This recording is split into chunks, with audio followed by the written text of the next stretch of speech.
1월 13일 오늘 하나님의 말씀은 열왕기하 9장 말씀입니다. 22절로 24절 말씀. 요람이 예후를 보고 이르되 예후야 평안하냐 하니 대답하되 네 어머니 이세벨의 음행과 술수가 이렇게 많으니 어찌 평안이 있으랴 하더라.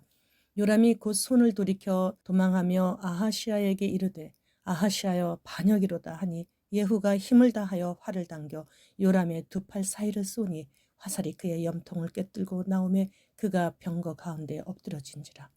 27절 말씀. 유다의 왕 아하시아가 이를 보고 정원의 정작길로 도망하니 예후가 그 뒤를 쫓아가며 이르되 그도 병거 가운데서 죽이라 하매 이블로암 가까운 그룹 이탈에서 치니 그가 무기토까지 도망하여 거기서 죽은지라. 30절로 33절 말씀. 예후가 이스라엘에 오니 이세벨이 듣고 눈을 그리고 머리를 꾸미고 창에서 바라보다가 예후가 문에 들어오매 이르되 주인을 죽인 너 심으려 평안하냐 하니 예후가 얼굴을 들어 창을 향하고 이르되 내 편이 될 자가 누구냐 하니 두어 내시가 예후를 내다보는지라. 이르되 그를 내려던지라 하니 내려던짐에 그의 피가 담과 말에게 튀더라. 예후가 그의 시체를 밟으니라. 예후는 북이스라엘의 장군입니다. 그런데 엘리사의 제자 중 하나가 길르앗 라못에서 아람과 전투 중에 있는 전쟁터까지 가서 예후를 만나 여호와께서 너에게 기름을 부어 이스라엘 왕으로 삼으신다고 하며 머리에 기름을 부었습니다.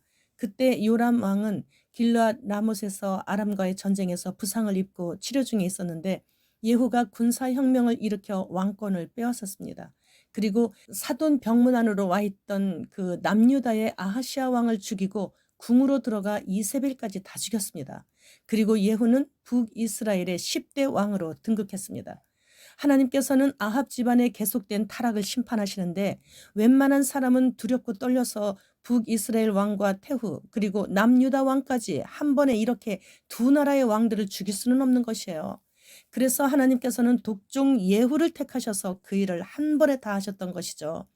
악한 왕이었던 북이스라엘의 아합의 대를 이어 왕위에 오른 요람과 아합의 외손자인 남유다의 아하시아 왕 또한 아합의 아내인 이세벨의 영향을 받아 끝내 죄악과 우상 숭배에서 떠나지 않았기 때문에 이렇게 비극적인 종말을 맞이할 수밖에 없었습니다.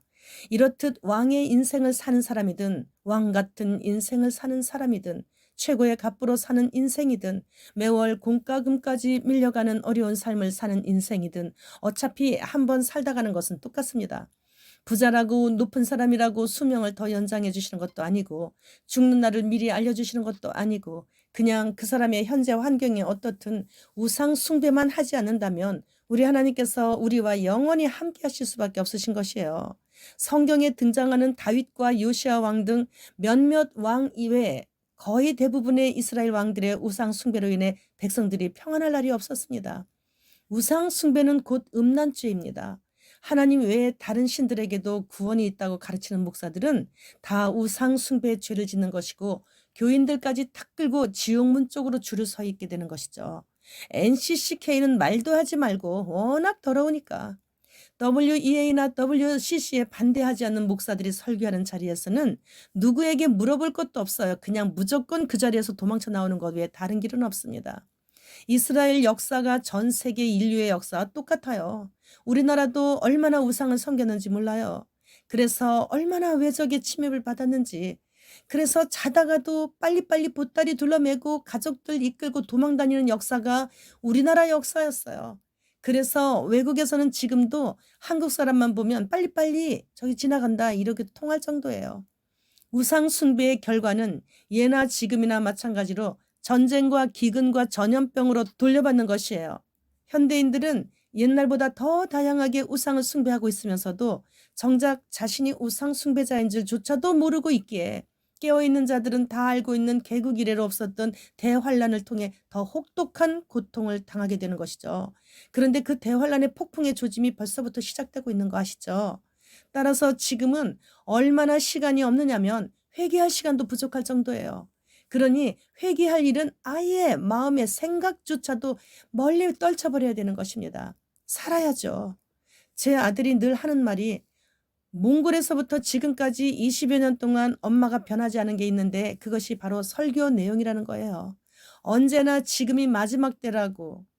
육적으로 연약함 때문에 영혼이 지옥불에 들어가지 않도록 혼이라고 불리우는 정신이 밖으로 나가지 않도록 혼적인 노래 부르지 말고 영적인 노래를 부르라고 하는 등 아주 귀찮아서 엄마 교회 못 다니겠다고 하면서 다른 교회를 계속 다녔었는데 독주사 접종 여부 확인하는 바람에 다시 엄마 교회를 지금 억지로 다니고 있어요. 세상이 뭐라고 하든지 하나님 말씀을 경청해야 하는 것입니다. 이제는 말세지 말이잖아요. 세상과 절대 타협하지 않는 것이 오직 한길 승리의 비결이에요. 주님 지금 오십니다. 주님 어서 오시옵소서. 마라나타.